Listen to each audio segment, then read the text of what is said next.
Hi, it's Jeff Altman, the Big Game Hunter, and welcome to Career Coach Office Hours. It is Friday. It is June 17th, 2022. I spend some time twice weekly fielding questions from people about job search, hiring more effectively, management, leadership, and different workplace issues. Now, people send them to me in advance. People come on live during the show and just put questions into chat. I'm happy to respond either way. Although next Tuesday, if I can get the show up, I have. It's going to be a pre-recorded show because I'm on vacation visiting my son in New Jersey. I'm really looking forward to seeing him. I haven't seen him in at least a half a year. He came down last December, and haven't seen him since. So it's been a long time. I want to see whether he's gotten taller, whether he's maxed out on height. He's 21. You know, I'm a dad. It's Father's Day. It's just like a perfect time for us to spend with one another. I'll just remind you, my website, thebiggamehunter.us, is a place where you can schedule time for a free discovery call, a coaching session. You can visit my blog with more than 12,000 searchable posts. There's just a lot there to help you. You can find out about my courses, which you can rent or buy, my books and guides. Again, a lot there that will help you. Also, jobsearchtv.com on YouTube. More than 7,000 videos available to you about the same topics as this show.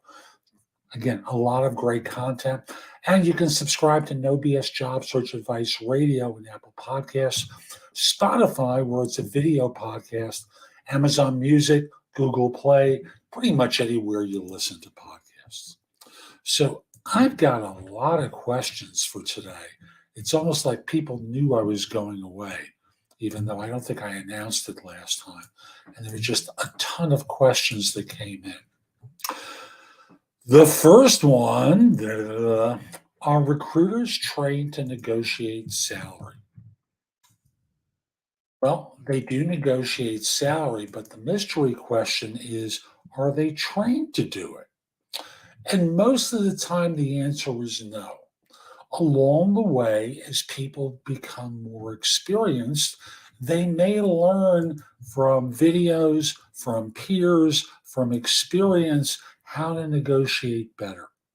Most of the time, negotiation for the junior staff is taken over by more experienced people who've done it many times before. So, in terms of negotiation, what does negotiation mean in the context of negotiating salary? I think the answer comes down to, can they push you into the job, since their client tends to be pretty clear, maybe has a little bit of flexibility, but most of the time negotiating is getting you to do something that you may not want to do. Sorry, that's the truth of it. So are they trained? No. They just do it through trial and error. Next question is, what happens if you receive an offer letter and after a few days you call, but the senior recruiter says it was an error because he can't remember sending the offer letter from his computer? Well, what I would say is, you have the offer letter, you send it back to them. You send a screenshot that includes the fact that they emailed it.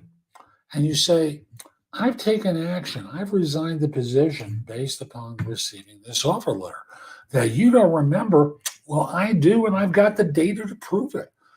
So I consider that I have an offer that I accepted. Go back into your records. You've got a sent mail area on email. What do you mean you don't remember? Why didn't you look in sent mail? Why are you trying to duck an offer that you made legitimately? And don't accept it. And if they say, oh, well, I have nothing like that. Well, I do. And I'll send it to anyone in your organization. And here's the fact of it. I don't want you getting fired, but you probably will for having done this. So get this solved. Maybe I don't do that latter part, but just get this solved, because I have an offer letter It proves that an offer was extended to me. You sent it. I can send a screenshot that proves it. I've got the letter. Solve it. Okay. So what happens? They probably back down because this person was so stupid and treated you so disrespectfully, like you're crazy. I don't remember doing this, but you do. And you have the letter, which is proof. If a hiring manager reached out, let's see now. If a hiring manager reached out to me for a job, I did one interview and then I said I wasn't interested anymore due to the pay, but now I want to reach out to see if they can pay more. Would that be weird and stupid? The truth is, you should have done that at the time. And now, let's just, I don't know how long has passed since the original conversation, but if I were the hiring manager, I might not remember having had the conversation with you. If I did, it depends upon how respectfully you turn down the offer or the proposal for interviewing from them as to whether or not I would be interested in talking with you. Now, if I had some flexibility, I might turn around and say, yeah, things have changed a little bit. Let's talk. I can't guarantee how it's going to turn out, but let's talk. And thus, that can open the door. But is it weird? No. Is it stupid?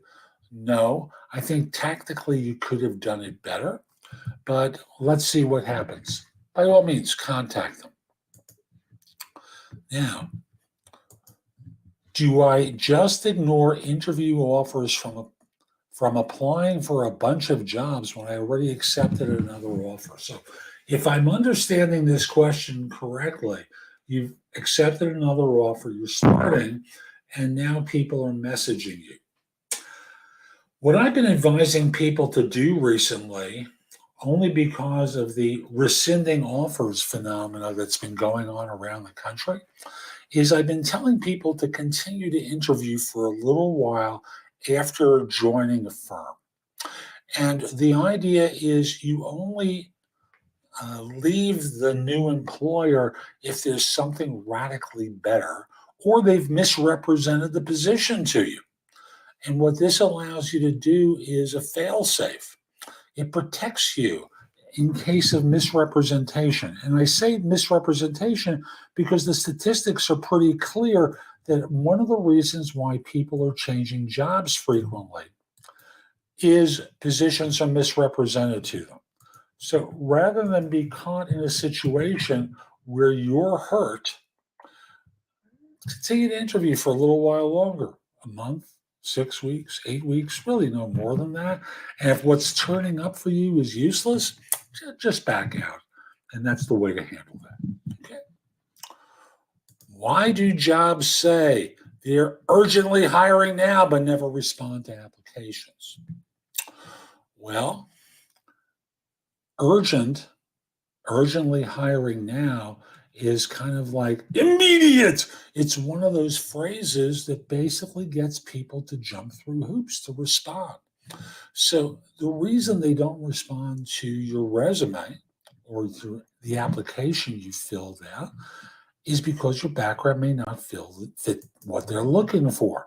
And thus, in messaging you or letting you know that they have an urgent need, which is really what they're saying, to me, the term urgent need, urgently hiring now, any of these phrases that uses urgent as part of the promotion is hyping the situation.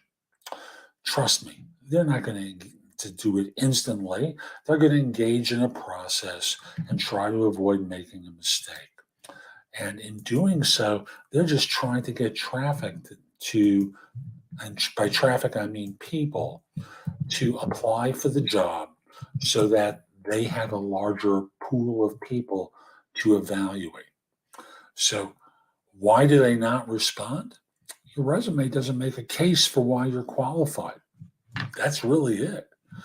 Your resume is probably the same crap you've been sending to every firm, and they're just not interested. That's what it comes down to. Is it demeaning to tell someone who can't find a job to get a job because there are plenty of jobs around? Yes. You're being rude and obnoxious, and it's not helpful. Here's the fact of it. If they're out trying to get a job and you're just telling them, get a job, there's plenty of jobs around, but it may not be the right job for them. After all, I'm going to work with an assumption that, let me not work with the assumption. Let me just simply say for a lot of people, the wrong jobs are available. And they're jobs that they're not qualified for, let alone interested in. After all, if you've been an accountant, would you really want to work unloading things off of a truck? That's an available job, and you telling them there's plenty of jobs available, but they're the wrong kind of jobs. It's the wrong kind of work. They're not interested in doing that kind of work. They're interested in doing work that relates to their experience and interests, just like you. My wife just walked by here, and I have to let her in because I locked the door here. So bear with me 1 second.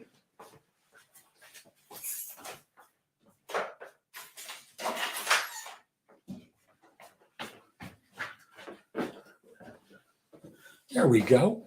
So I just let her in through one of the doors here, and I'll be connecting with her in a little bit. So is it demeaning? Absolutely demeaning.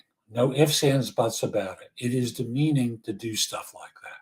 It's not helpful. You're not helping them do what they need to do, which is get interviews, get hired. Introduce them to people. That's helpful. Help them with their interviewing. That's helpful. But telling them, get a job, you sound like an old person. I'm an old person. I know not to do that crap. What's with you? What is something that is not or rarely found on job applications but should always be included? And the answer is, as I jotted down there, that you took ownership of a situation. Because one thing that managers and leaders want to do is to find someone who takes charge and takes ownership of it until it's solved. And as a result, if you're in a situation where you're interviewing, and for example, you're telling one of the stories and be answered in response to a behavioral interview question, then what you need to do is to say something along the lines of, here's the situation or task, what you did, and between the two, you say, this is the situation I was in. So what I did was I took ownership of this, and I made sure that everyone knew I was responsible for solving this problem. I'm the one who, I'm the one that, I met with the users, I did that. And you demonstrate that you took ownership of the problem until it was brought to a successful resolution. That is a good thing to do. I'm just going to remind you that if you've got a question for me, put it into chat. It could be about job search, hiring, management, leadership, or because you want advice about a particular workplace issue. Put your questions into chat. I'd be very happy to answer them. Okay? I've got more.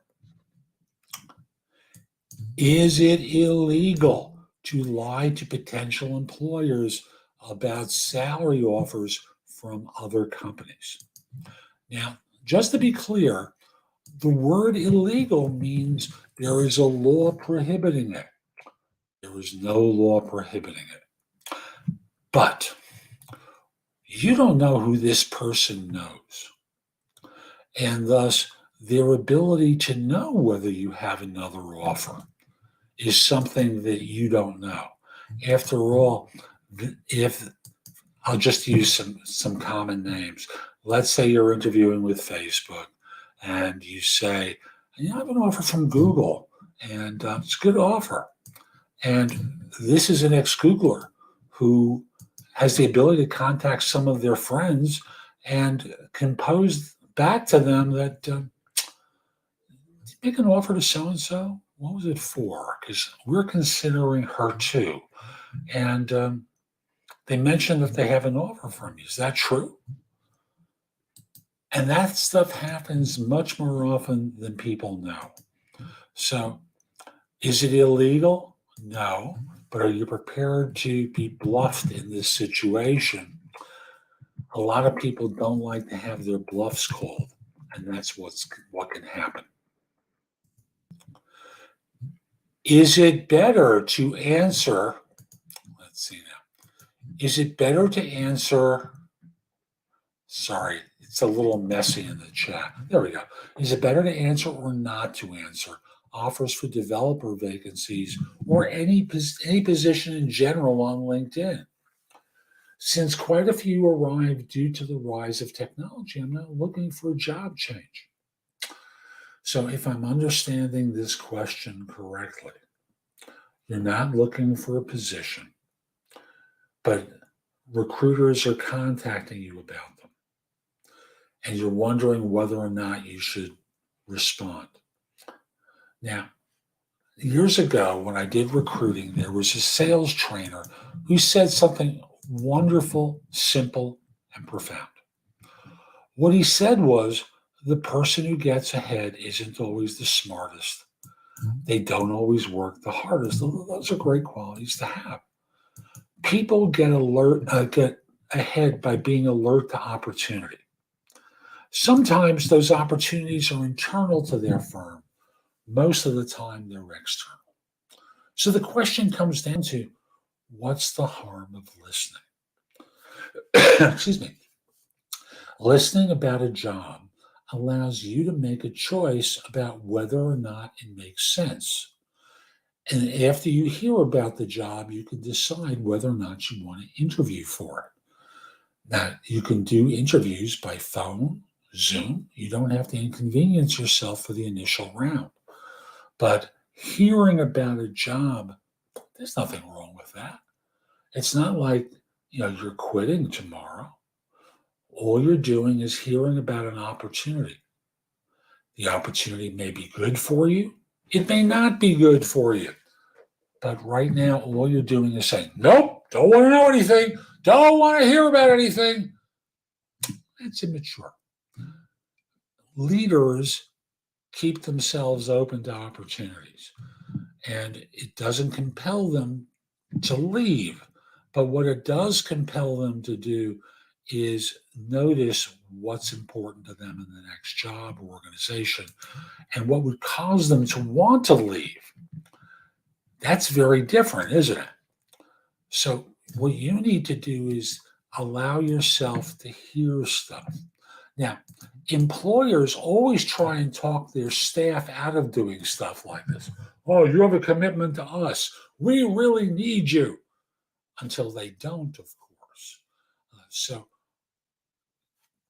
just listen to what they have to say. If they've sent you an email or an email, all you have to do is to respond and say, could you forward the job description to me and any elaborating information that you think would be helpful to allow me to decide whether I should consider this? Simple. And then from there, I'm going to assume you have questions after that, and you respond with your questions. Well, I want to talk to you. I'd like to do this by email initially and just get my questions answered that way. You want to send me an audio file? I'm happy to listen to what you say. But let's do this in this way first. And if I'm interested, I'll definitely go on the interview. That's all you have to do. Okay. Why is the question of future sponsorship asked in every job posted on LinkedIn? Well, that's easy. I'm going to answer this question, and then I'm going to, hi, how are you? And I'll come back to you in just 1 second after I answer this one. So why is the question of future sponsorship asked on every job posted on LinkedIn? Easy. Because what they're trying to confirm is whether you have the legal right to work in the United States. If so, if you have a visa, Some positions a firm doesn't want to do a visa transfer. They don't want to spend the money to do so. And as such, what they're trying to do is to pre-qualify that part of your background. Now, you may not like it, but from their standpoint, they have a legal responsibility in the United States to confirm that you have the legal right to work in the US and under what conditions. For example, if you have an F1 visa, which is a student visa, there are certain responsibilities that they have. A B1 visa, certain responsibilities. An H1B, certain responsibilities. Each of them has costs associated with them. They just want to know. And they may have made a corporate decision that they're not going to do visa transfers. So why go out and talk to someone and waste their time if they're not going to hire you? If you've got an H-1B visa, they'll want to know how much time is left or how many, where you are in the renewal process in order to determine whether they're interested. All of this stuff comes into play. So why are they asking? Really very simple. They want to know whether they're going to have to do a visa transfer, sponsor you for a green card with all the ancillary costs, and they're just trying to figure that out in advance. So, Marcello, if you have a question for me, put it in the chat. I'd be very happy to answer your question, okay? I've got more. I'm going to do a few more. And let's get to this one, okay? What can I post on LinkedIn when I'm looking for a job without sounding desperate? So I worked with someone recently who's a very senior individual. And what I did was have him write an article for LinkedIn. And in writing the article, he said, many of you have contacted me over the years about opportunities, and I've politely rebuffed you. But my circumstances have now changed. I'm actively looking for a position. Mine is about to end shortly, and any help you can afford me would be appreciated.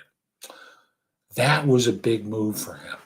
And the result wound up being a half a dozen people reached out to him, including one about a contract to hire opportunity with someone he'd known many years before. He was able to sort through his options and choose something that made sense for him. We negotiated a good package, and all you have to do is what I said there. Many of you have contacted me over the years about opportunities. And the fact is I wasn't interested then, but my circumstances have changed. I'm interested now. If you know of something or can introduce me to someone, please do so. Let me know who to contact, whether I can mention your name. Whatever works for you, and I appreciate your help. People came out of the woodwork and started calling him, emailing, texting. It was great. And he has landed. So does that kind of a message sound desperate to you? Because it doesn't sound desperate to me. And it's about sounding casual, not anxious, not, please, I need a job. You don't want to ever come across that way. So that's the way I would do it. Let's see now. How can I tell if LinkedIn inbox messages are from a real company or a recruiter? Usually you do that by clicking on the name of the person who's messaged you.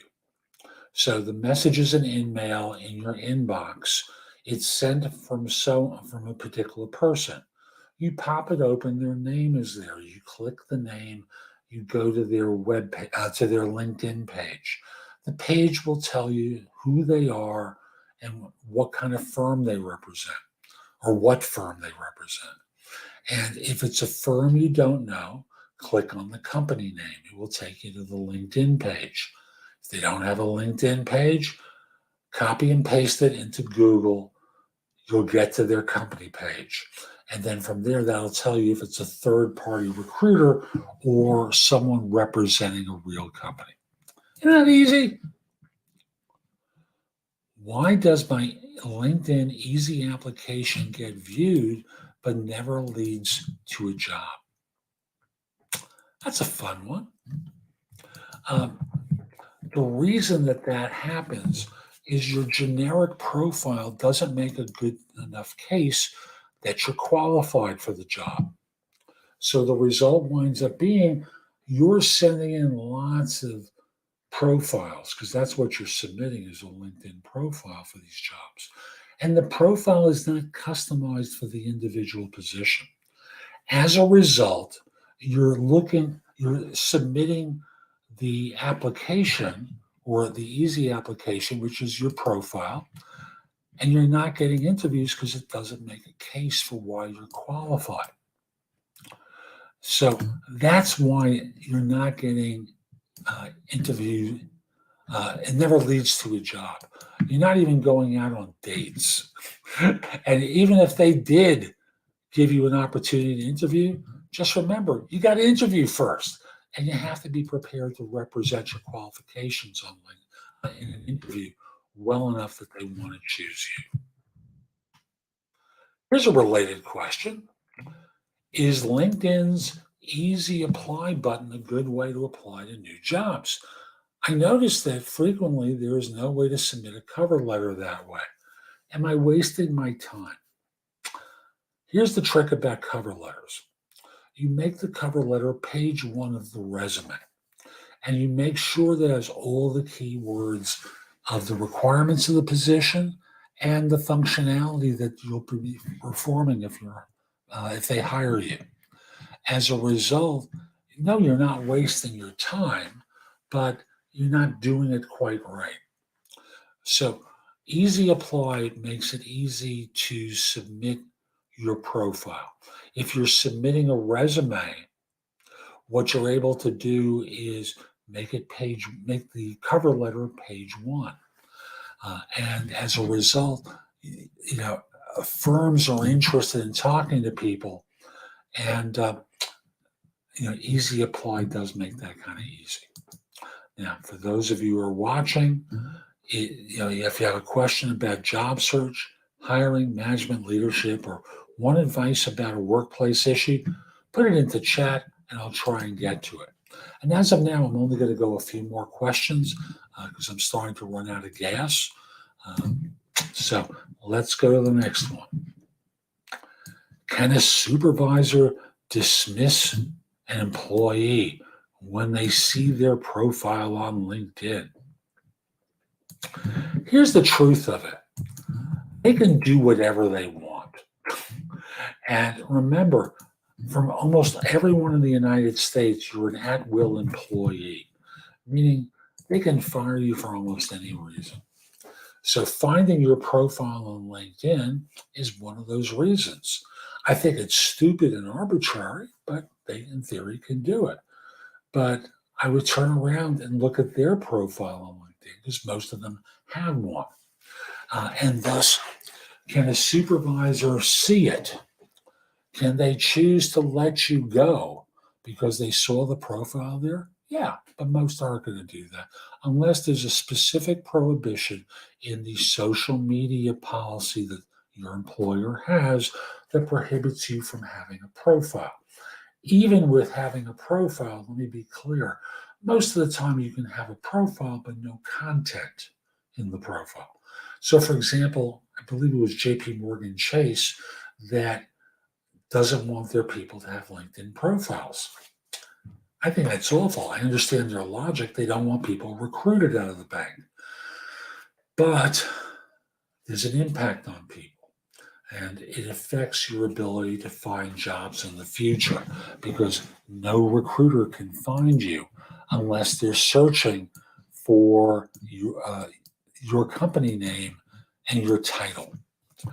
So I'll just simply say, could it happen? Yes. These days, does it happen? No, but you never know. Last question for now. Is it acceptable to email a recruiter after applying for a job via Taleo? Yes. If anything, what you do is you send a message to them that says, just forwarded my resume to you, or just uploaded my resume for such and such position. This is my background. I sent it, I uploaded it and give them the date and time. And, I appreciate any feedback that you have. I am very interested in this role. So, yes, you can send them a message, um, email, in-mail through LinkedIn, text, whatever it is, follow up with that person. So I'm not seeing any other questions in chat. I'll just say this is Jeff Alp, and I hope you enjoyed today's show. If you're watching this on YouTube, LinkedIn, Facebook, share it, leave a comment, click the like button, do something that lets people know that you enjoy the show. I'm going to try and upload an episode for Tuesday. If I'm not able to do it, I apologize. I'll be back live next Friday at 1 p.m. Eastern. Tuesdays at Friday and Fridays Eastern, I do career coach office hours where I answer questions from people. I'll remind you, I also do a podcast 5 days a week called No BS Job Search Advice Radio. You can subscribe in Apple Podcasts, on Spotify, where it's a video podcast, Amazon Music, Google Play, wherever you listen to music. Also, my YouTube channel, jobsearchtv.com, has more than 7,000 videos that will help you a lot. Also, go to my website, thebiggamehunter.us, where you can schedule time for a free discovery call, a coaching session, where you can visit my blog, which has more than 12,000 searchable posts. Find out about my courses, books, and guides. There's just a lot there that can help you. Lastly, connect with me on LinkedIn at linkedin.com/IN/The Big Game Hunter. Have a terrific day, and most importantly, be great. Take care.